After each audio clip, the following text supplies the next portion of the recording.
Welcome વિદ્યાર્થી મિત્રો. Last લેક્ચરમાં આપણે જે કંઈ ડિસ્કશન કર્યું છે, આજે મોસ્ટલી હું તમને એનું પુનરાવર્તન જ કરાવીશ. બે રીતોમાં આપણે ચર્ચા કરી ચૂક્યા છે.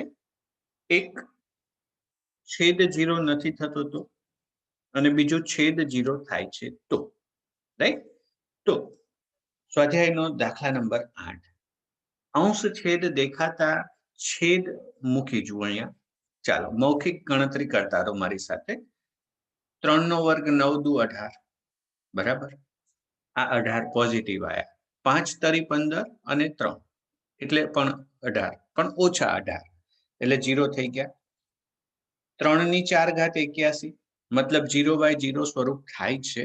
અને 0/0 સ્વરૂપ થાય દોસ્તો, તો તમને સૌને ખબર છે કે x ટેન્ડ્સ ટુ 3 છે ને, તો x - 3 અવયવ આવશે જ આવશે. એટલે આપણે કામ કરી લઈએ અવયવો પાડવાનું. x⁴ - 81 a² - b² ની રીતે x² - 9 x² + 9. હજુ આના અવયવ પડશે દોસ્તો.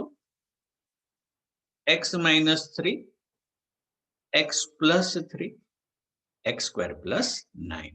જ્યારે છેદના અવયવની વાત કરીએ તો 2x² - 5x - 3 3 દુ 6. 6 ના એવા ભાગ જેમની બાદબાકી 5, તો 6 એકા 6. મધ્યમ પદનું ચિહ્ન મોટાને આવશે એટલે 2x² - 6x + x - 3.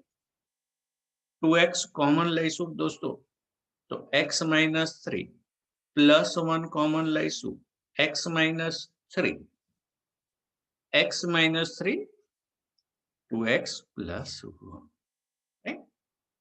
હવે માંગેલ લક્ષ, આપણું જે માંગેલ લક્ષ છે તે limit x tends two 3 x⁴ - 81 divided by 2x² - 5x - 3 અવયવો આપણે ગણીને તૈયાર રાખ્યા છે.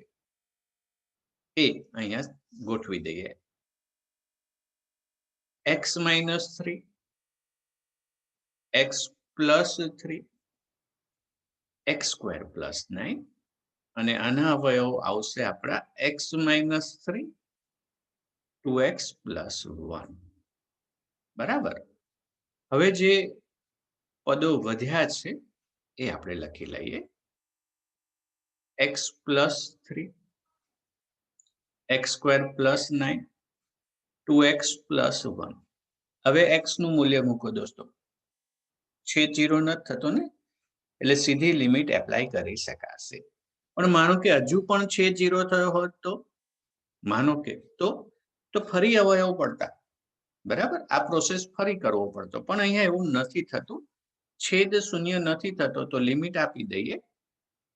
જ્યારે લિમિટ આપીએ છીએ, x નું મૂલ્ય આપીએ છીએ, ત્યારે આ લખતા નથી. x 3 મૂક્યો, 3 + 3 3 નો વર્ગ 9 + 9 અને 2 × 3 + 1 6 18 અને 3 દુ 6 ને 1 7. બરાબર. ચાલો કરી દો ગુણાકાર.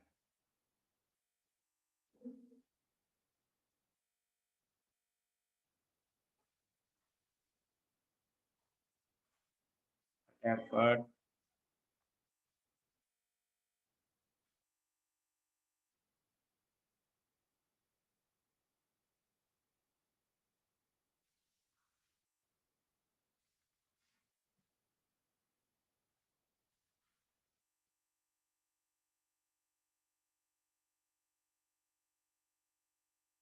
(108 / 7) આપણો જવાબ આવી જશે. રાઈટ? તો દોસ્તો આ પ્રમાણે કામ કરીશું. હવે હું પુનરાવર્તનના સંદર્ભમાં ઉદાહરણના દાખલાઓની ચર્ચા કરીશ. ઉદાહરણ 1, જેમાં 3 ભાગ છે દોસ્તો. પહેલો part, limit x tends to 1 x³ - x² + 1 છેદ છે જ નહીં તો સીધું લિમિટ નું કામ આગળ વધારી દઈશું. એટલે કે x બરાબર 1 મૂકી દીધો. 1 નો ઘન 1, 1 નો વર્ગ 1, 1 1 કેન્સલ થઈ જશે અને આન્સર 1 આવશે. બરાબર. સેકન્ડ પાર્ટ પણ ખૂબ સરળ જ છે. છેદ છે જ નહીં તો 3 3 વત્તા 1 એટલે 3 ગુણ્યા 4, 3 ગુણ્યા 4 એટલે જવાબ 12 આવી જશે. થર્ડ પાર્ટમાં પણ છેદ નથી દોસ્તો, તો સીધી વેલ્યુ આપો. આ +1 અચળનું લક્ષ અચળ, અહીંયા -1, અહીંયા -1 નો વર્ગ, બરાબર. અને એવું આગળ વધશો દોસ્તો તો -1 ની 10 ઘાત. હવે આમાં થોડું બુદ્ધિ ચલાવશો તો મજા આવશે. જુઓ આ 1 થયો, આ -1 છે, આ +1 છે અને અહીંયા +1 છે. થોડુંક માઇન્ડ ચલાવજો દોસ્તો, બરાબર. તો આમાં શું થશે? આ -1 અને +1 ઉડી જશે, રાઈટ. બીજું ત્રીજું સેકન્ડ ટર્મ છે, સેકન્ડ થર્ડ ટર્મ ઉડી ગઈ, થર્ડ ફોર્થ ઉડી જશે, 5 6 ઉડી જશે, 7 8 9 10 એ બધી ટર્મ ઉડી જશે. આની આગળ જે છે એનાથી આ +1 ઉડી જશે, એટલે તમને +1 એકલું જ મળશે. સમજાય મારી વાત? આ 1 2 ઉડી ગયા, 3 4 ઉડી ગયા, 5 6 ઉડી ગયા, 7 8 ઉડી ગયા અને 9 અને 10 બી ઉડી જશે. એટલે આ બધું કેન્સલ થઈ જશે અને જવાબ 1 આવશે.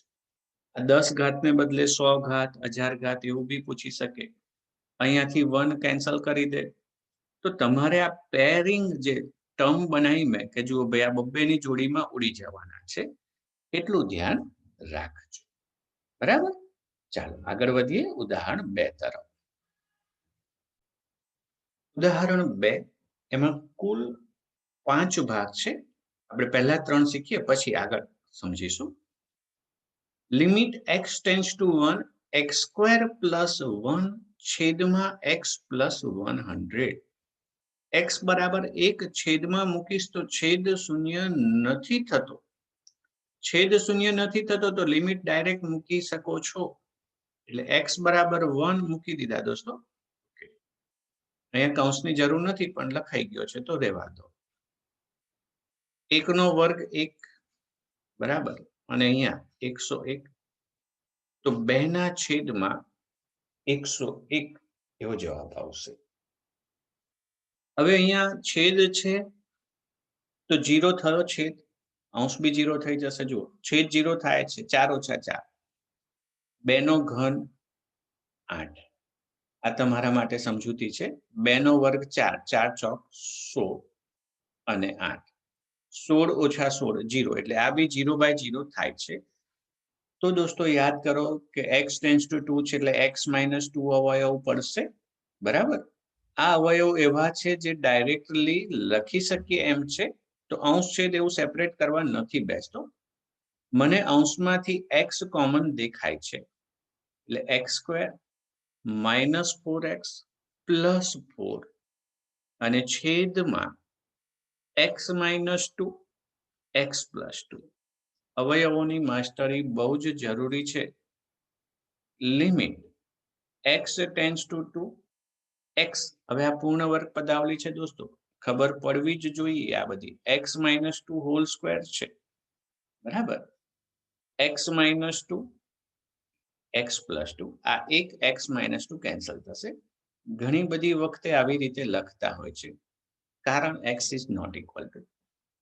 x ટેન્ડ્સ ટુ 2 નો ખરો અર્થ એવો થાય કે x 2 ની ખૂબ નજીક છે, ખૂબ નજીક છે પણ 2 નથી, રાઈટ. એટલે આવું કેન્સલેશન કરે ત્યારે આ રીતે લખતા હોય છે. હવે લક્ષનું વેલ્યુ આપવાની આવશે ત્યારે તો 2 જ લખીશું પાછા, હા ને આપણે. Limit x tends to 2 x x - 2 છેદમાં x + 2, જે બાકી બચ્યું તે લખ્યું. હવે છેદ આવ્યો ને તો હું x નું મૂલ્ય મૂકું છું પણ છેદ 0 થતો નથી. એટલે આ 2 2 - 2 2 વત્તા 2, 2 ઓછા 2 એટલે 0 થઈ જશે, બરાબર. એન્ડ 0 ના છેદમાં એનીથિંગ, સોરી 2 પ્લસ 2, 2 પ્લસ 2, 0 ના છેદમાં ગમે તે એટલે જવાબ 0 આવે, બરાબર. 2 વત્તા 2, બરાબર, 2 વત્તા 2. હવે થર્ડ અને ફોર્થ મેં લખ્યો નથી અહીંયા, પણ એની ચર્ચા આપણે કરી દઈશું આની સાથે સાથે. હવે આનાથી ઊંધું છે, અહીંયા દેખાય છે તમને? આ રકમ જે છે એનાથી બિલકુલ ઊંધી રકમ છે, તો સ્વાભાવિકપણે કે છેદ 0 માં જશે ને. આ અંશ જુઓ અને છેદ જુઓ અને અહીંયા જુઓ, તો અહીંયા બી 0/0 થવાનું દોસ્તો. પણ આ વખતે કેલ્ક્યુલેશન કરી દો. ચાલો, limit x tends to 2, x - 2 x + 2, અને સમજ્યા છે તો હું ડાયરેક્ટ જ અવયવ લખીશ, x કોમન અને પછી x - 2 નો સ્ક્વેર. છેદ ઉડી જશે એક એક જણનો, x - 2 ઉડી જશે એટલે x + 2 છેદમાં x, x - 2 એક ઉડી ગયા. હવે અહીંયા મૂકશો તો અંશ 0 નહીં થાય, અંશ 0 નહીં થાય, પણ છેદ 0 થશે, બરાબર. આમાં શું થશે? આ 4/0 એ અવ્યાખ્યાયિત કહેવાય દોસ્તો. એટલે આવું જ્યારે થાય ત્યારે તમારે એનું લક્ષ્ય શું કહેવાનું? તો કે અવ્યાખ્યાયિત છે. અંશ તો 0 ના થયો, પણ છેદ 0 થયો, તો એ અવ્યાખ્યાયિત છે એવું તમારે કહી દઈશું, right. Fourth one simple question છે. Limit x tends to 2, limit x tends to 2, x cube minus 2x square divided by x square minus 5x plus 6. હવે 0/0 થઈ જાય છે છોકરાઓ, જોઈ જ લો તમે. 0/0 થાય છે, જો 4 ને 6 10 અને ઓછા 10 એટલે 0, અને અહીંયા 8 અને અહીંયા પણ 8 એટલે 0/0 થાય છે. તો અવયવ પાડીશું દોસ્તો. Limit x tends to 2, x square common નીકળતા x - 2, 6 ના એવા ભાગ જેનો સરવાળો 5, 3 દુ 6 અને અંતિમ પદ ધન, એટલે મધ્યમ પદનું ચિહ્ન બંનેને મળશે, x - 2, x - 3. આ કેન્સલ થશે એટલે લિમિટ x ટેન્ડ્સ ટુ 2, હવે છેદ 0 નહીં થાય દોસ્તો. 2 નો વર્ગ 4, 2 - 3, 4 divided by -1, એટલે દાખલાનો જવાબ આપણો -4 આવશે. Okay, very good. Fifth one is most IMP. દોસ્તો બહુ જ અગત્યનો દાખલો છે. અત્યારે તમે વેલ્યુ મૂકશો અને ફૂલી સાદુરૂપ આપશો તો 0/0 દેખાશે કદાચ, પરંતુ સાદુરૂપને અંતે તો બહુ સ્પષ્ટપણે તમને 0/0 સ્વરૂપ છે એવી ખબર પડી જશે. તો અહીંયા સાદુરૂપના કામ કરીએ છીએ આપણે. x - 2 અવયવોમાં x કોમન લેતા x - 1, આમાંથી સૌ પ્રથમ આપણને x કોમન દેખાય છે એટલે x square minus 3x plus 2. બરાબર. હવે તમે આમાં જ ગૂંચવાયા કરશો તો બહુ લાંબા દાખલા દેખાશે દોસ્તો. સાદુરૂપ અવયવોની માસ્ટરી બહુ જ જરૂરી છે. Limit x tends to 1, x - 2, x - 1 minus, હવે આના અવયવ ડાયરેક્ટ આવડી જાય એવા છે આપણને, x - 2, x - 1, 2 એકા 2, મધ્યમ પદનું ચિહ્ન બંને. હવે જ્યારે લસા લઈશું દોસ્તો, લિમિટ x ટેન્ડ્સ ટુ 1, તો લસામાં આવશે આપણા x, x - 1, x - 2, એટલે જેની પાસે જે નથી આપો. આની પાસે x - 2 નથી એટલે એક હતો ને બીજો આવ્યો એટલે x - 2 નો સ્ક્વેર થશે, રાઈટ. પછી આની પાસે તો બધું જ છે, લસા લીધો છે. તો દોસ્તો limit x tends to 1, x square minus 4x plus 4 minus 1, x minus 1, x minus 2.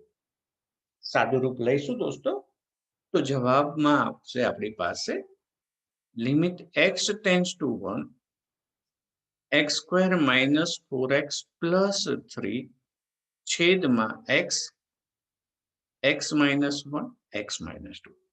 હવે તમે અહીંયા x બરાબર 1 મૂકો તો છેદ 0 થાય અને અહીંયા પણ 0 થાય, મતલબ આ 0 બાય 0 સ્વરૂપ છે. શું 0 બાય 0 સ્વરૂપ છે? આ પણ 0 થશે અને અહીંયા બી 0 થશે. તો છેદના અવયવ તો ઓલરેડી તૈયાર જ છે. અંશના અવયવો લખી પાડો. 3ના એવા ભાગ જેનો સરવાળો 4 થાય. મધ્યમ પદનું ચિહ્ન મળી જશે. 3 એકા 3. x minus 1, x minus 2. આ કેન્સલ થશે અને એ વખતે રીઝન આપવું હોય તો આપો, કારણ કે x is not equal to 1. So limit x tends to 1, x minus 3, x minus 2. હવે છેદ શૂન્ય નથી થતો તો લિમિટ આપી દો 1 માઇનસ 3, 1, 1 માઇનસ 2. આ માઇનસ 2, આ માઇનસ 1, માઇનસ માઇનસ કેન્સલ થઈ અને આન્સર 2 મળશે. ઓકે, તો દોસ્તો આટલી સરસ મજાની વાતો રિવિઝનના સંદર્ભમાં કરી. હજુ પણ પ્રશ્નો ફરી હું પાછો લઈશ રિવિઝનમાં. ઓકે, મળીએ છીએ હવે નવા લેક્ચરમાં.